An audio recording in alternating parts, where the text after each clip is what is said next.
الرحمن الرحيم الحمد لله رب العالمين والصلاة والسلام على أشرف الأنبياء والمرسلين سيدنا ومولانا محمد وعلى آله وأصحابه أجمعين. اللهم أخرجنا من ظلمات الوهم وأكرمنا بنور الفهم وافتح علينا بمعرفة العلم وسهل أخلاقنا بالحلم واجعلنا ممن يستمعون القول فيتبعون أحسنه. اللهم بارك لنا في مجلسنا هذا واجعله محاطا بالخيرات والأنوار والبركات ووفقنا لصالح الأعمال والأخلاق برحمتك يا أرحم الراحمين. Wa ba'du, mengawali pengajian kita pada malam hari ini, untuk lebih berkahnya kita awali dengan bersama-sama membacakan suratul Fatihah kepada Nabiullah Muhammad sallallahu alaihi wasallam, kepada kedua orang tua kita masing-masing, kepada seluruh guru-guru yang pernah mengajar dan mendidik kita, kepada seluruh ulama dimanapun mereka berada, lebih khusus kepada penulis kitab Al-Azkar An-Nawawiyah, dalam hal ini Al-Imamun Nawawi rahimahullahu ta'ala. Al-Fatihah. A'udhu billahi minasyaitanir rajim. Bismillahirrahmanirrahim. Alhamdulillahi rabbil alamin. Ar-Rahmanir Rahim, Maliki yaumiddin. Iyyaka na'budu wa iyyaka nasta'in. Ihdinas siratal mustaqim, siratal ladzina an'amta 'alaihim ghairil maghdubi 'alaihim waladdallin. Amin. Pengajian kita pada malam hari ini kembali melanjutkan bacaan kita sebelumnya yang terdapat di dalam kitab Al-Azkar An-Nawawiyah. Pembahasan kita yang terakhir berbicara mengenai beberapa hal yang perlu diperhatikan bagi orang yang membaca Al-Quran. Termasuk pada pengajian yang terakhir telah kita bahas bahwa orang yang akan membaca Al-Quran sebaiknya bersiwak terlebih dahulu, atau istilah kita bersikat gigi terlebih dahulu.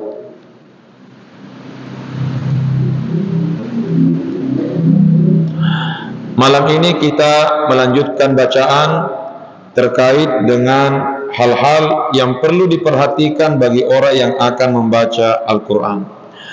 Faslun, sebuah pasal yang baru atau sebuah submasalah yang bagi lil qari'i, seyogianya bagi orang yang membaca Al-Quran, ayyakuna sya'nuhu al-khushu'a, yang bagi lil qari'i ayyakuna sya'nuhu al-khushu'a, seyogianya orang yang membaca Al-Quran berusaha untuk khusyuk, ya. Ayyakuna sya'nuhu al-khushu'a artinya kondisinya itu dia khusyuk dalam baca Quran. Wattadabbura, dan berusaha mentadabburi atau memahami apa yang dia baca. Wal khudu'a, dan membaca Al-Quran penuh ketundukan. Saya ulangi, seyogianya orang yang membaca Al-Quran berusaha untuk khusyuk. Yang kedua, berusaha untuk mentadabburi Al-Quran, artinya berusaha untuk memahami ayat-ayat yang dia baca. Kemudian wal khudu'a, dan berusaha untuk tunduk ketika membaca Al-Quran. Tunduk yang dimaksud di sini penuh ketakutan dan penuh penghormatan terhadap apa yang dia baca. Fahadha huwal maksudul matlubu, dan sebenarnya inilah yang diinginkan dan diharapkan dalam membaca Al-Quran. Sebenarnya inilah yang diharapkan dan diinginkan dalam membaca Al-Quran. Artinya kita diharapkan bukan sekedar membaca Al-Quran, tapi lebih daripada itu kita berupaya memahami, mengkaji apa yang kita baca. Itulah yang disebutkan di dalam Al-Quran, tepatnya dalam surah Shad. Dalam surah Shad ayat 29. Itulah yang disebutkan dalam Al-Quran, surah Shad ayat 29. Allah mengatakan, kitabun anzalnahu ilaika mubarakun liyadabbaru ayati waliyatazakkara ulul albab. Saya ulangi, surah Shad ayat 29. Kitabun anzalnahu ilaika. Al-Quran itu adalah sebuah kitab yang diturunkan kepadamu. Mubarakun, Al-Quran itu penuh berkah. Liyadabbaru ayati. Untuk apa Al-Quran itu diturunkan? Supaya mereka mentadabburi. Liyadabbaru ayati, supaya mereka mentadabburi, mengkaji ayat-ayat yang terdapat di dalam Al-Quran. Waliyatazakkara ulul albab, dan agar orang-orang yang memiliki hati bisa mengambil pelajaran di dalamnya. Saya ulangi, surah Shad ayat 29. Allah mempertegas satu, Al-Quran adalah kitab atau ketentuan Allah yang diturunkan kepada Nabi Muhammad. Yang kedua, Al-Quran itu mubarakun, penuh berkah. Yang ketiga, untuk apa Al-Quran diturunkan? Liyadabbaru ayati, agar mereka mentadabburi, mengkaji ayat-ayat yang dibaca. Yang keempat, agar orang-orang yang memiliki hati bisa mengambil pelajaran. Di sini ada sebuah isyarat dari Allah. Waliyatazakkara ulul albab, dan agar ulul albab itu, dan agar ulul albab, orang-orang yang memiliki hati, bisa mengambil pelajaran. Berarti dengan demikian, agar kita mampu mentadabburi, mengkaji, dan mengambil pelajaran dari Al-Quran, maka kita perlu membaca Al-Quran dengan penghayatan di dalam hati. Tidak cukup sebatas melancarkan bacaan, tapi lebih daripada itu, perlu membaca Al-Quran dengan penuh penghayatan di dalam hati. Sekarang tanda tanya besar, siapa itu yang disebut ulul albab? Atau apa ciri-cirinya ulul albab? Apa ciri-cirinya ulul albab? Mari kita lihat salah satu ayat yang berada di antara rentetan ayat terakhir surah Ali Imran. Rentetan ayat terakhir dalam surah Ali Imran. Inna fi khalqis samawati wal ardi wa ikhtilafil laili wan nahari la ayatin liulil albab. Sesungguhnya penciptaan langit dan bumi, siang dan malam, semua itu adalah tanda-tanda kemahabesaran Allah bagi orang-orang yang memiliki hati, ulul albab. Sekarang pertanyaan, siapa itu ulul albab? Jawabannya lanjutan ayat tersebut. La ayatin liulil albab. Siapa mereka? Alladzina yazkuruna Allah qiyaman wa qu'udan wa ala junubihim wa yatafakkaruna fi khalqis samawati wal ard rabbana ma khalaqta hadza batila subhanaka faqina adzabannar. Intinya, orang yang termasuk kategori ulul albab berdasarkan surah Ali Imran, maka orang yang dikategorikan ulul albab adalah orang yang memadukan dua hal. Ulul albab adalah orang yang memadukan dua hal. Satu, istiqamah dalam berzikir. Dua, kreatif dalam berpikir. Saya ulangi, ulul albab itu ditandai dengan dua hal. Satu, istiqamah dalam berzikir. Dua, kreatif dalam berpikir. Mana dalilnya? Alladzina yazkuruna Allah. Ulul albab itu adalah orang yang senantiasa berzikir kepada Allah. Kenapa dikatakan istiqamah? Karena lanjutannya qiyaman wa qu'udan wa ala junubihim.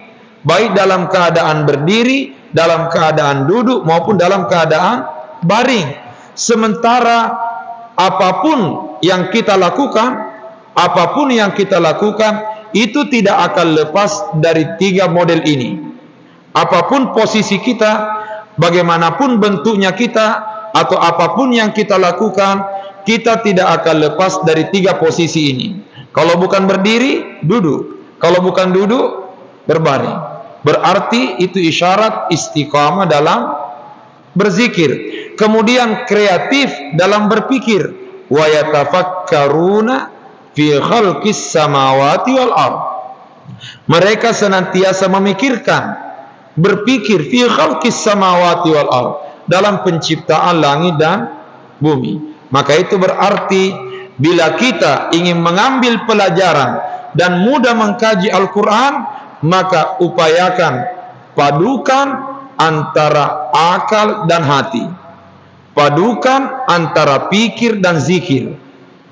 Saya ulangi, agar kita mudah mengambil pelajaran dan mentadabburi serta mengambil hikmah dari ayat-ayat Al-Quran, upayakan padukan antara akal dan hati, atau antara pikir dan zikir. Sebab Allah mengatakan dalam surah Sad ayat 29, Kitabun anzalnahu ilaika mubarakun liyadabbaru ayati waliyatazakkara ulul albab. Orang-orang yang bisa mengambil pelajaran itu adalah orang-orang yang memiliki hati. Sementara dalam surah Ali Imran, orang-orang yang disebut ulul albab yang memadukan zikir dan pikir. Wabihi tansyarihus suduru, wabihi tansyarihu as-suduru. Dengan mentadabburi Al-Quran, dengan mengkaji Al-Quran, maka hati akan terang, maka hati akan lapang. Wabihi tansyarihus suduru.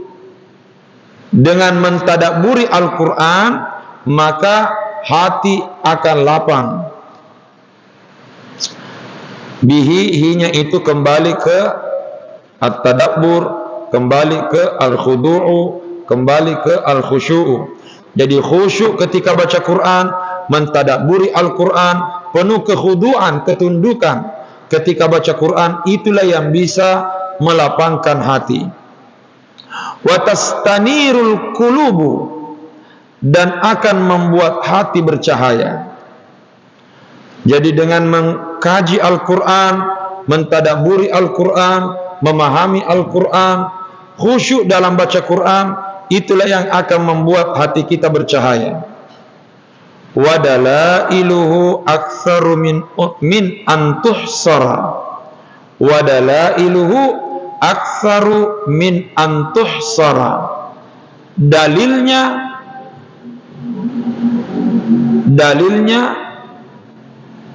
aktsaru min an tuhsara, jauh lebih banyak daripada disebutkan, dirinci satu persatu. Wadalailuhu, dalilnya, aktsar, lebih banyak, min antuhsara, daripada dirinci satu persatu, disebutkan satu persatu. Artinya tidak usah disebutkan dalilnya, karena begitu banyak dan sudah sangat jelas bahwasanya yang diinginkan dari turunnya Al-Quran bukan sekedar membaca Al-Quran, tapi yang lebih penting adalah bagaimana kita bisa memahami ayat-ayat Al-Quran.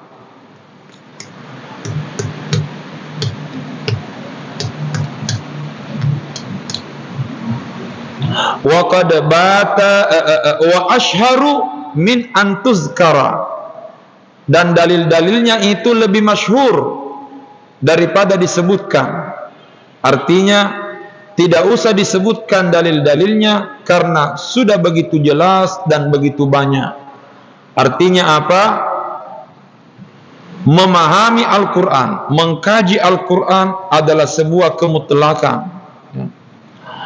Wa qad bata jama'atun minas salafi, sungguh ada beberapa kelompok ulama, ada beberapa jamaah, kelompok dari kalangan salaf, artinya ulama-ulama terdahulu, generasi-generasi terdahulu. Qad bata, mereka begadang, bata arti dasarnya itu bermalam, ya. Jadi itulah sebabnya rumah disebut baitun, karena arti dasar dari kata bata yabitu itu bermalam. Karenanya bahasa Arabnya rumah baitun, karena rumah itu tempat bermalam. Jadi rumah disebut baitun karena rumah adalah tempat bermalam.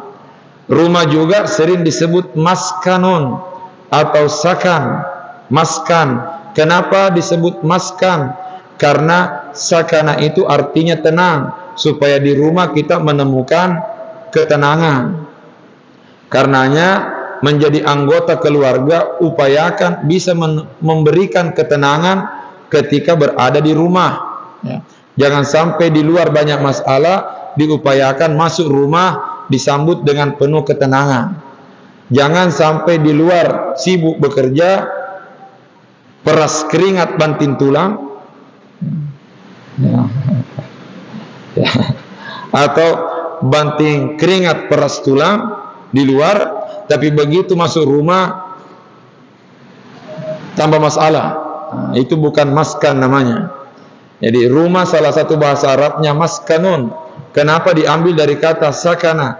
Dari kata sakana itu lahir istilah sakinah, ya, supaya rumah itu bisa menjadi maskan, tempat menemukan ketenangan, ya. Kalau begitu maka lahirlah sakinah, ketenangan. Tapi kalau ternyata masuk rumah ternyata makin seru dan makin menjadi-jadi, maka itu bukan sakinah, tapi itu sakinah. Ya. Wa qad bata jama'atun minas salafi, sungguh ada sekelompok kalangan dari ulama salaf, dari generasi-generasi terdahulu, mereka biasa begadang, ya. Itu maksudnya berbata di sini bermalam, maksudnya mereka begadang, tidak tidur di malam hari. Untuk apa? Yatlu al-wahidu minhum, salah seorang dari mereka, al-wahidu minhum, satu orang dari mereka itu membaca al-ayat al-wahidata, membaca satu ayat lailatan kamilatan, membaca satu ayat satu malam full. Artinya dalam satu malam ia hanya membaca satu ayat, tapi tidak membaca ayatnya lain, gara-gara satu ayat ini sibuk untuk dikaji dan dihayati maknanya. Pertanyaan, kok bisa hanya satu ayat sampai semalam suntuk untuk dikaji? Bukankah akhir suratul Kahfi menyatakan demikian? Apa ayatnya di akhir ayat suratul Kahfi?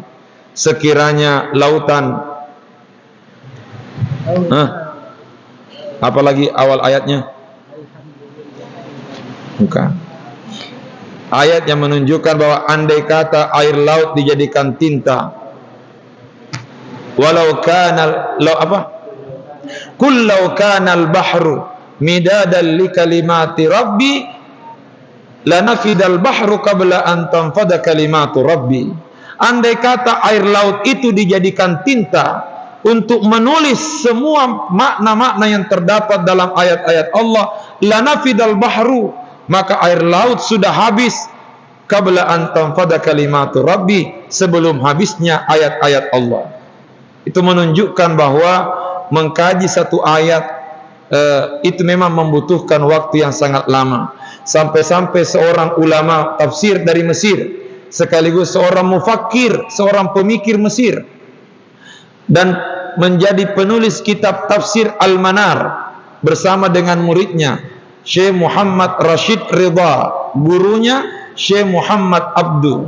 Jadi guru Syekh Muhammad Abdu, si muridnya adalah Syekh Muhammad Rashid Ridha.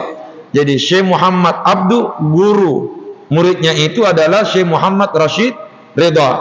Beliau Syekh Muhammad Abdu menafsirkan Quran, tapi tidak selesai menafsirkan Quran, Syekh Muhammad Abdu meninggal dunia. Dilanjutkan oleh muridnya yang bernama Syekh Muhammad Rashid Ridha. Maka lahirlah kitab tafsir Al-Manar. Syekh Muhammad Abdu mengatakan, Al-Qur'anu la yazalu bikran. Al-Quran itu masih selalu perawan. Syekh Muhammad Abdu mengatakan, Al-Qur'anu la yazalu bikran. Al-Quran itu masih senantiasa perawan. Bagaimana maknanya? Banyak orang mengkaji Al-Quran, banyak orang menafsirkan Quran. Andai kata Al-Quran itu gadis, andai kata Al-Quran itu gadis, banyak orang yang mencoba menyentuh Al-Quran, tapi tidak satupun orang yang mampu merusak keperawanan Al-Quran. Artinya penafsiran-penafsiran ulama yang ada sekarang itu hanya bagian kecil dari sekian banyak makna yang terdapat di dalam Al-Quran. Karena itu wajarlah kalau dikatakan dalam satu malam terkadang ada orang tidak bisa tidur hanya untuk mengkaji satu ayat Al-Quran. Beda dengan kita, baru satu ayat Al-Quran ngantuknya luar biasa. Ulama dulu tidak. Jadi mereka siap begadang sepanjang malam mengkaji satu ayat.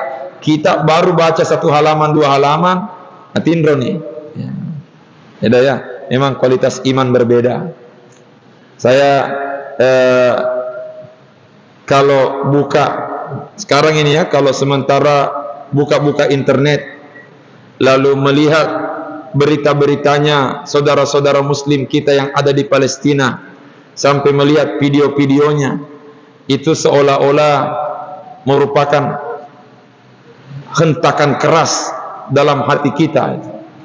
Seolah-olah kita ingin mengatakan betapa kecilnya kualitas iman kita dibandingkan dengan keimanannya orang-orang Palestina, yang mana diantaranya satu, senjata sudah ada di depan mata, musuh sudah ada di depan mata memegang senjata, tapi ternyata orang-orang Palestina tidak pernah kehabisan senyum. Sudah dirudal, ditembak dan dibom, ternyata di samping ada air mata yang keluar, tapi terkadang tidak sedikit dari mereka ada yang tersenyum manis. Betapa kuat keimanan mereka. Dan di saat mereka mendapatkan penderitaan luar biasa yang dilakukan oleh kaum Zionis, ya, Zionis, orang Yahudi yang zalim, karena tidak semua Yahudi demikian. Ada juga di antara Yahudi Israel itu orang baik, tetapi yang kejam ini itulah Zionis, melakukan kekejaman dan pembantaian kepada orang-orang Palestina. Ternyata orang-orang Palestina tidak pernah berhenti menyebut lafal-lafal Allah, hasbunallah wa ni'mal wakil, la ilaha illallah Muhammadur Rasulullah, sampai mengucapkan kalimat-kalimat syukur. Di saat keluarganya semua meninggal dunia, di saat satu persatu keluarganya gugur di medan perang, ternyata mereka tidak pernah berhenti mengucapkan kalimat Alhamdulillah. Betapa kuat kualitas keimanan mereka. Masjidnya dibom, dirudal oleh Israel, yang menyebabkan masjidnya hancur, menara masjidnya roboh. Ternyata di saat hancurnya masjid, di saat robohnya menara masjid, mereka berbondong-bondong ke masjid melaksanakan salat berjamaah. Peristiwa itu disaksikan oleh seorang wartawan barat. Lalu kejadian itu dipotret, diabadikan oleh seorang wartawan barat. di saat orang Islam Muslim Palestina melaksanakan salat berjamaah di atas puing-puing masjid yang sudah hancur, lalu sementara salat dia diabadikan, dipotret oleh seorang wartawan barat. Setelah selesai salat, mereka ditanya, kenapa kalian salat di puing-puing masjid yang hancur begini? Ternyata apa jawaban orang Palestina? Orang Israel, orang Zionis mampu menghancurkan masjid kami, tapi mereka tidak bisa menghancurkan iman kami. Betapa kuat imannya mereka. Kita baru salat subuh sudah hancur. Kita nih baru salat subuh sudah hancur, seolah-olah berat sekali bangun salat subuh. Wal iyazubillah. Baru begitu minta sorga paling tinggi. Dari kucing. Ya Allah, masukkan aku ke dalam surgamu yang paling tinggi. Tapi matengah mau masam pajak subuh. Coba lihat orang Palestina, ditembaki, dibom, dirudal. Ternyata kualitas keimanannya tidak pernah rusak. Bahkan mereka tidak pernah berhenti berbahagia sekalipun penuh dengan penderitaan. Mungkin kita mengatakan sungguh tersiksanya orang Palestina, tapi sebenarnya mereka sekarang memang dalam keadaan penderitaan. Tapi ingat, orang Palestina hari ini berada di antara dua kebahagiaan. Saya ulangi, orang Palestina hari ini berada di antara dua kebahagiaan. Apa itu? Merdeka atau mati syahid. Sementara kita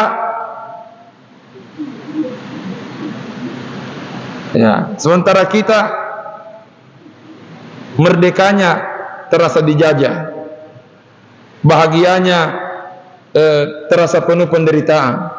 Mengatakan orang Palestina sementara diuji, sebenarnya yang diuji kita. Orang Palestina sementara diuji, sebenarnya yang diuji kita. Bagaimana bentuk ujiannya? Apakah kita simpati sama orang Palestina dengan mendoakan mereka minimal?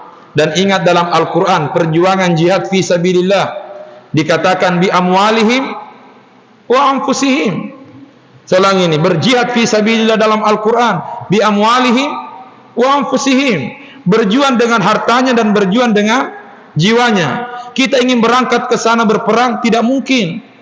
Jangan kamu berperang di sana, di sini saya tidak pernah pegang senjata. Jadi tidak usahlah berangan-angan mau berangkat ke Palestina berperang. Itu bikin pusing saja orang Palestina. Ya. Tetapi berjihadlah di sini, bi amwalihim, dengan harta kita, berikan bantuan donasi kepada mereka. Tapi kalaupun fulus tidak ada, bantuan harta tidak ada, minimal bantuan doa. Yang jadi soal, deto naga sumbanganna, madodotoni pak doangenna, megalalo curitan. Ini yang jadi persoalan. Ya, karenanya bantulah mereka minimal dengan doa. Ini iman kita sekarang lagi diuji. Karenanya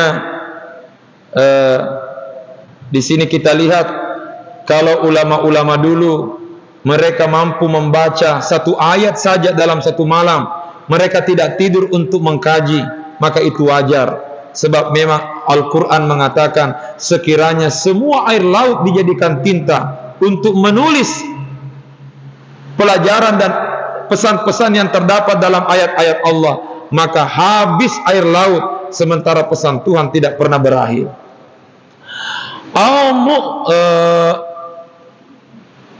Mu'zama lailatin, ya, mereka membaca, mengkaji satu ayat semalam suntuk, atau mu'zama lailatin, atau sebagian besar dari malam itu. Artinya lebih banyak waktu di malam hari digunakan yatadabbaruha, untuk mengkaji ayat Al-Quran, indal qiraati, di saat dia membaca Al-Quran. Kita lihat contohnya, disebutkan di dalam salah satu riwayat, Rasulullah sallallahu alaihi wasallam suatu saat sempat makan bersama dengan Abu Bakar As-Siddiq. Nabi makan bersama dengan Abu Bakar As-Siddiq. Sementara makan, tiba-tiba datang malaikat Jibril membawakan wahyu kepada Nabi Muhammad. Di saat itulah turun idza zulzilatil ardu zilzalaha dan seterusnya sampai pada ujung ayat faman ya'mal mithqala dzarratin khairan yarah wa man ya'mal mithqala dzarratin syarran yarah. Setelah malaikat Jibril membawa wahyu kepada Nabi Muhammad, maka Nabi pun bercerita kepada Abu Bakar As-Siddiq yang sementara makan bersama dengan Nabi dengan mengatakan, wahai Abu Bakar, barusan malaikat Jibril datang membawa wahyu. Dibacalah oleh Nabi, Bismillahirrahmanirrahim, idza zulzilatil ardu zilzalaha wa akhrajatil ardu athqalaha wa qala al insanu ma laha yawma idhin tuhaddithu akhbaraha bi anna rabbaka awhalaha yawma idhi yasdurun nasu ashtatan liyuraw a'malahum faman ya'mal mithqala dzarratin khairan yarah wa man ya'mal mithqala dzarratin syarran yarah. Konon dalam riwayat, waktu itu Abu Bakar sementara memegang makanan karena sementara mau menyuap makanan. Sementara memegang makanan, Nabi membaca izazul zila. Namun begitu Nabi membaca kalimat pertama sampai kalimat terakhir, tangannya Abu Bakar gemetaran sehingga makanan yang dipegang jatuh dan membuat Abu Bakar menangis. Menangis Abu Bakar mendengar Nabi membaca izazul zila.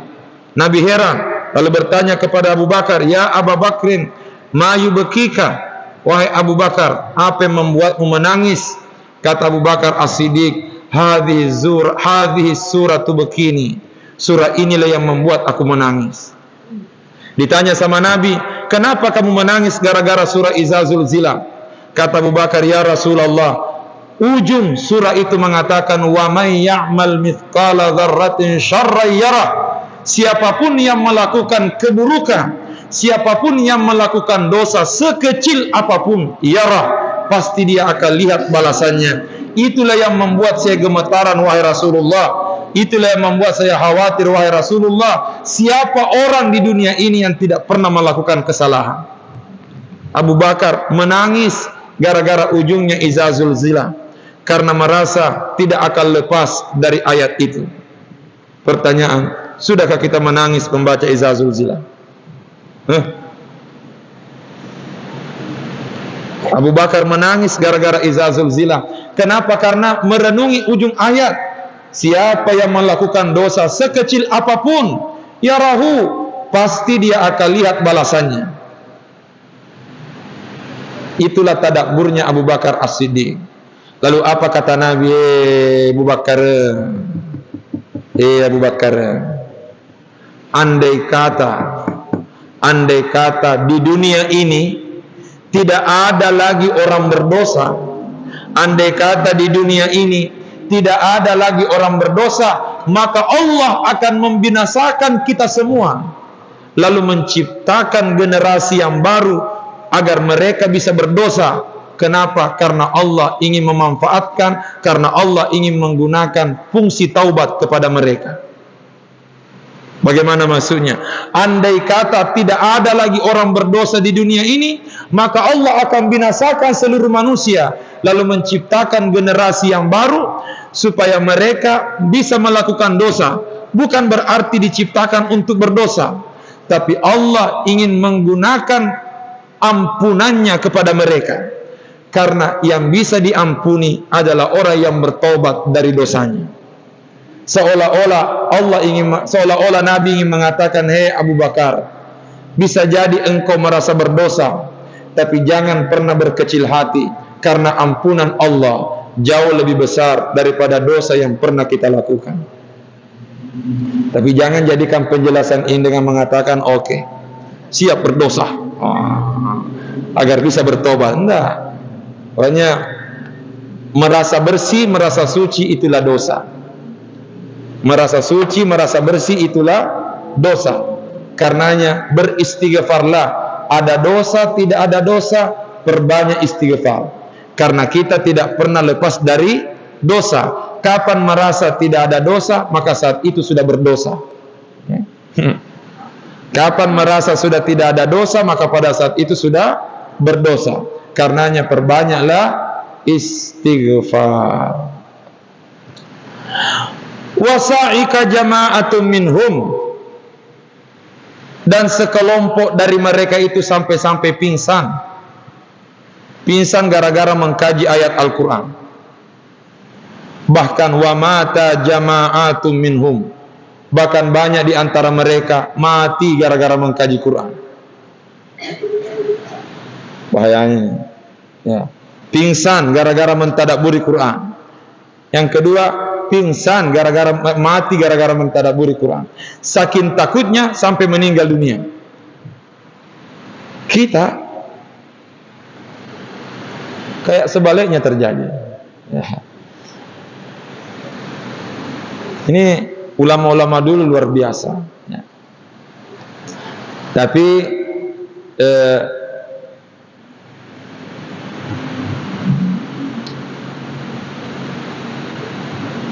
saya mencoba mengkaji, saya mencoba mencari tahu apa yang dimaksud oleh Imam Nawawi bahwa sebagian ulama sampai-sampai pingsan gara-gara mentadabburi Quran, bahkan ada yang mati gara-gara mentadabburi Quran. Saya mencoba untuk mencari tahu siapa di antara mereka yang mati itu. Sampai-sampai membuka sekian banyak kitab-kitab syarah yang mensyarah kitab Al-Azkar. Tapi sampai sekarang saya belum menemukan keterangan siapa di antara mereka yang meninggal gara-gara mengkaji Quran. Kenapa? Karena kalau kita membaca ini, itu akan melahirkan tanda tanya besar. Mana buktinya? Nah, jadi kalau ditanya ada orang pingsan gara-gara mengkaji Quran, mana buktinya? Siapa dia? Ada orang mati gara-gara mengkaji Quran, siapa dia? Tentu kita butuh bukti. Karenanya untuk sementara bisa jadi memang ini benar, tapi sampai sekarang saya belum menemukan keterangan siapa di antara mereka itu menjadi bukti. Tapi paling tidak, kalaupun ini adalah bahasa hiperbola, bahasa majas, maka ini bukti betapa perlunya kita mengkaji Al-Quran. Artinya benar atau tidak kalimat ini, tapi pastinya itu merupakan isyarat betapa perlunya kita mengkaji ayat-ayat Al-Quran. Karena itulah wa yustahabbul buka'u wat tabaki. Karena itulah dianjurkan menangis ketika baca Quran. Dianjurkan al-buka'u, dianjurkan menangis. Kalau tidak bisa menangis, at-tabaki, pura-pura menangis. Artinya seolah-olah kita menangis. Jadi kalau tidak bisa keluar air mata, upayakan berusaha untuk mengeluarkan air mata. Itu namanya tabaki. Liman la yaqdiru alal bukai, bagi orang yang tidak bisa menangis. Fa innal bukaa indal qiraati sifatul arifin. Karena menangis ketika membaca Al-Quran itulah sifat-sifatnya al-arifin. Al-arifin adalah derajat tertinggi dalam tingkatan-tingkatan tasawuf, dalam tingkatan sufi. Klasifikasi ulama sufi, tingkatan tertinggi itu adalah al-arifin, al-arif billah. Jadi kalau di sini ada namanya arifin, ya, ada arifin di sini. Nah, kalau ada arifin di sini, itu ulama sufi itu. Ya. Itu mana orangnya? Bukan itu yang tidur. Ya.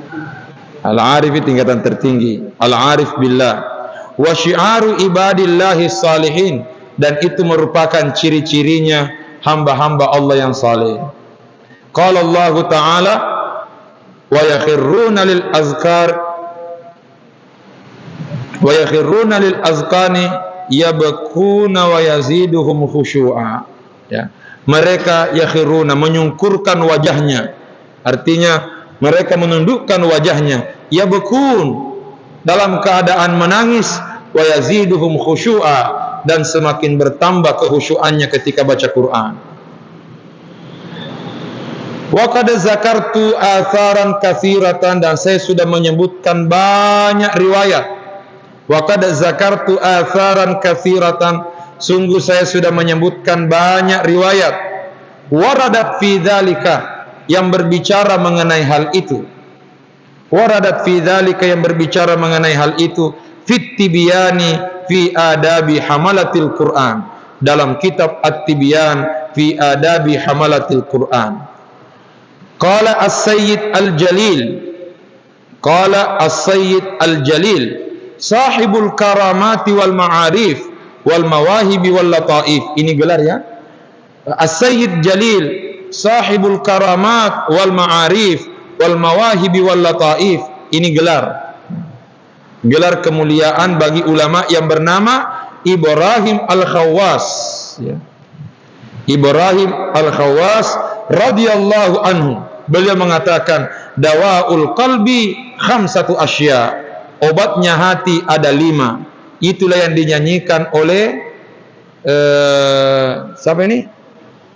Yang tombo hati nih. Opik ya. Tombo hati ya. Ya. Jadi obat hati ada 5. Obat hati ada 5 perkaranya. Yang mana itu? Qiraatul Qur'ani bitadabbur, membaca Al-Qur'an dengan penuh penghayatan. 2. Wa khilaul batni, mengosongkan perut, artinya mengurangi makan. Sementara kita kalau makan, iya pan apa aja mandre, si tedepi bawah nasi basar renah. Ya. Ini ada pendidikan tidak beres nih.